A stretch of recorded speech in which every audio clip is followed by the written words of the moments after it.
core math that's used in both of those use cases, right?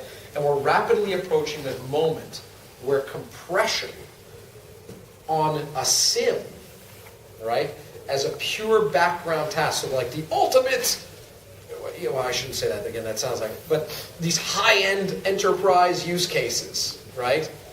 Being able to do an inline compress, which is not like a zip, you know, everyone's going to be like, you know, they're zipping their stuff. It's more analogous to the, you know, an MP3 player compresses and decompresses an MP3 stream in real time. Like you don't know when you hit play that it's decompressing the MP3, right? And when you take a picture with a camera, you're not like, hey, when I hit the button, it's got to convert it to a JPEG, right? It's a background task. Those are lossy formats, so obviously we're talking about lossless compression.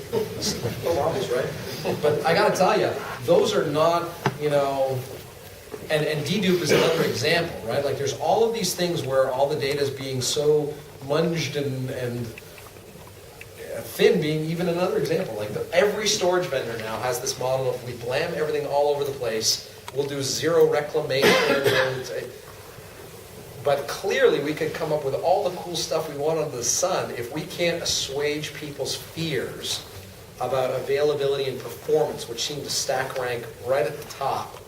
Forget about it. in the New Yorker, forget about it. Right? You know, it's interesting.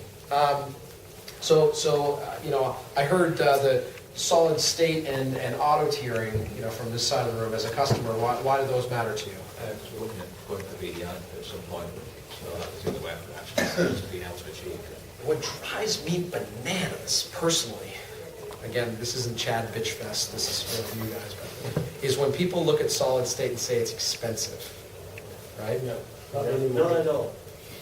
Well, I gotta tell you guys, man, I talk to customers all the time. Well, that's the thing. Consumers don't measure storage in dollars per IOP, right? In dollars per IOP, even with enterprise SLC-based stuff, which is still expensive, right?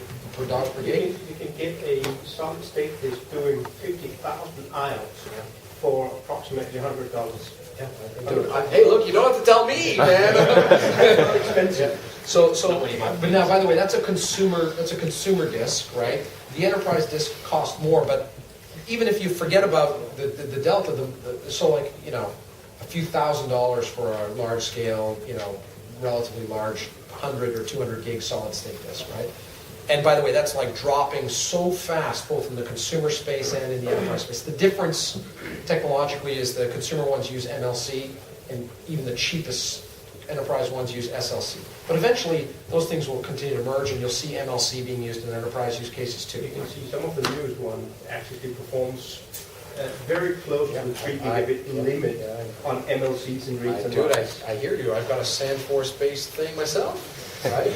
So as a consumer, right, you know, in my MacBook. But the thing that's fascinating is it's already like 50 to 100 times cheaper in dollars per IOP. And so for use cases where that's important, VDI being a huge one, whether you put it in the server as a Fusion IO card, whether you put it in the storage array as a cache, or whether you use it as a non-volatile target, in other words, where the data lives all the time. I mean, I got to tell you, I think that any storage vendor that says we don't believe in solid state or we don't believe in auto tiering, they're lying because I know that they're working on it. You know what I mean? Like, so yeah, that's interesting. And then there was one other comment. So we had a dialogue about dedupe. There was a dialogue about auto tiering and solid state. Okay, cool. Interesting. Okay, let's see what the broad surveys say. Let's go to the next one. So, you know, again, this is roughly about, I think, 125 people on the Virtual Geek. It was interesting. There was this vCenter plugins high, snapshots, clones, thin, dedupe, and compression, and then all of the other stuff was down here. Just interesting to see various perspectives.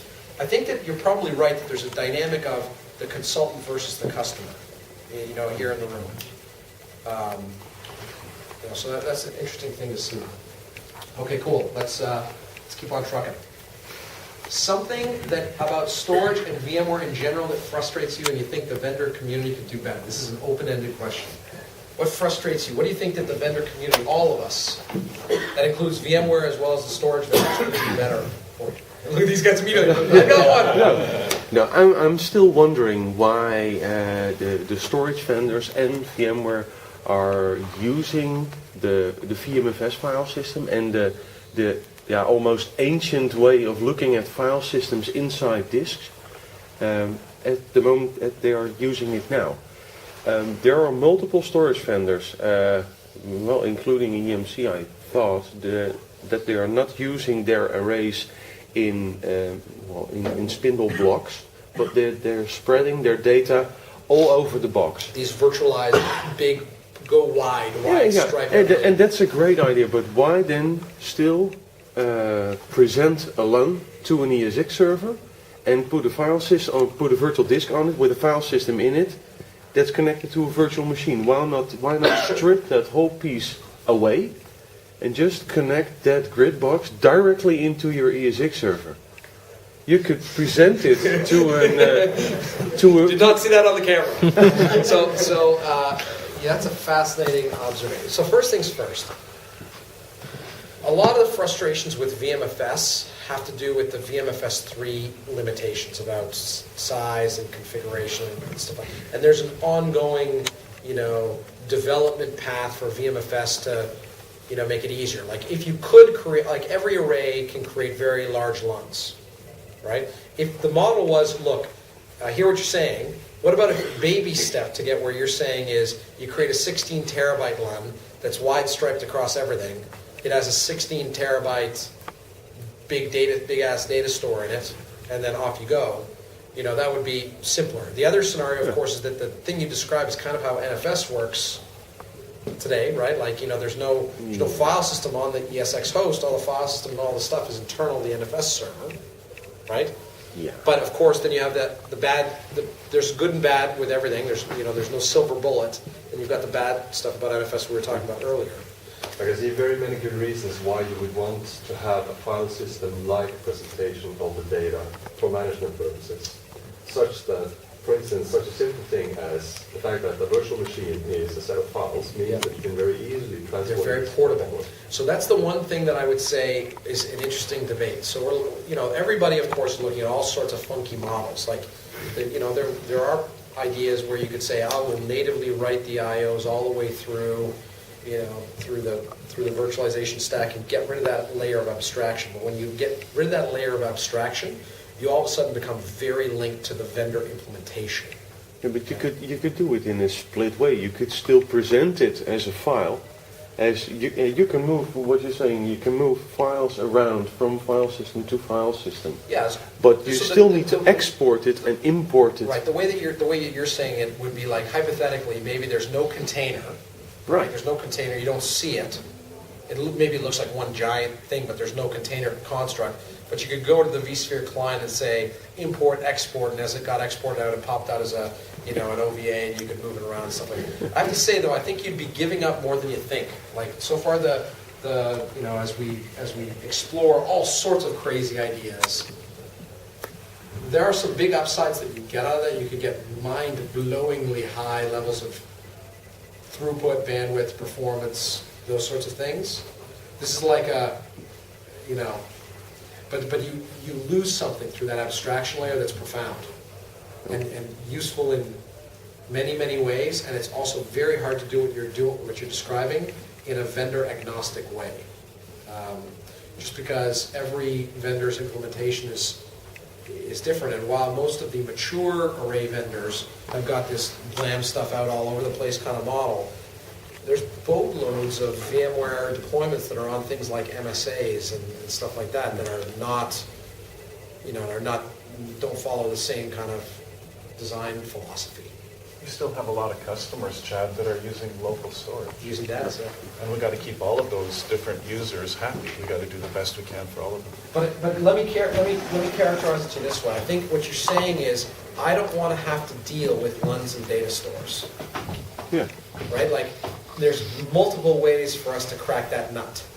Right? If you describe it as opposed to how we would do it, but describe it in a broad sense, I think that's what you're saying. Right? Yeah. you could still present it in such a way, Right. but the underlying technique could be Make totally that different. stuff invisible, Yeah. right?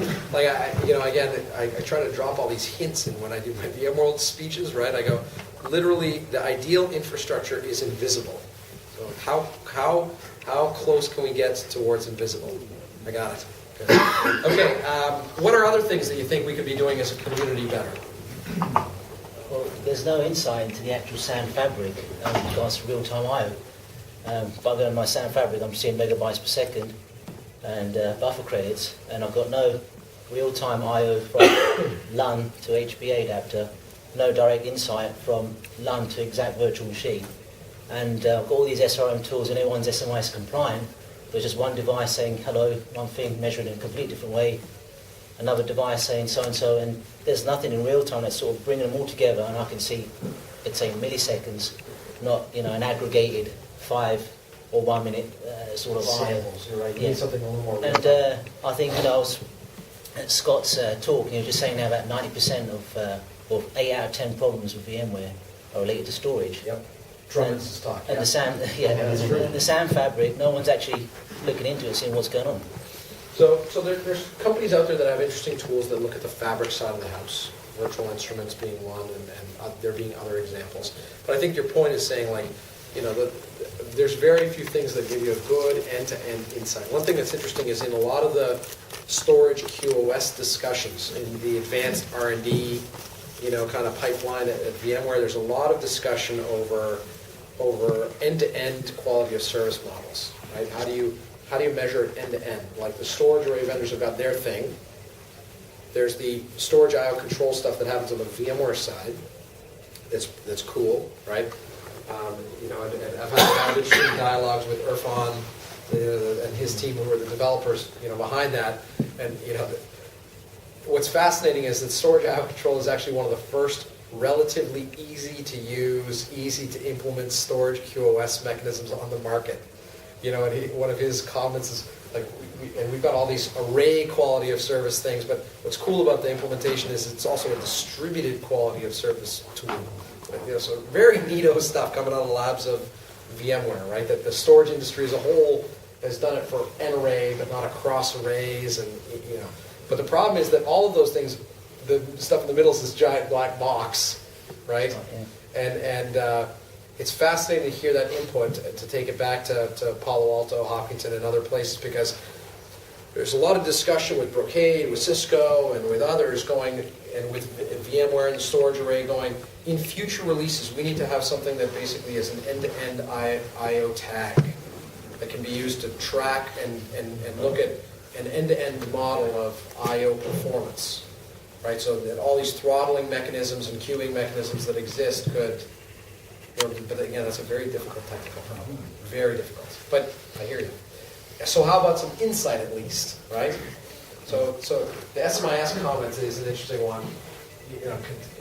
Every time you try and draw, everybody wants a standard, but the problem is that standards by definition turn everything into lowest common denominator. And no one wants to share their microcode, so Right. Yeah, and nobody wants to share, so it's a tricky spot. We're trying actually to reinvigorate that a little bit, but it's tricky. There's not broad consensus that's in the storage industry that's a good idea. On the EMC side, we think it's a good idea, but there's not broad consensus that it's a good idea. Without broad consensus, broad standards are tough. I've got a small one, starting from the complete opposite end. Something which sometimes, well, quite often actually annoys me. Let's say that you have a SCSI reservation ongoing, and the host that initiated said reservation is just barely alive enough to contend it every time you try to break it. The only way to get out of that situation is to actually reboot it, and nobody seems to expose a way of actually breaking that lock. Yes, I know exactly what I'm doing. I've typed yes 3 times. I still know what I'm doing. Can you please release this lock now? So the good news is that most people in the world will never experience the thing that you just described. But when you do experience it, it sucks, Big time. right? The good news is that the long-term plan is to move away from the SCSI reservation model completely, right? So step one is the VAAI hardware-assisted locking that doesn't lock the LUN, it just locks the metadata. You can't have, and also, by the way, the problem is that with each, and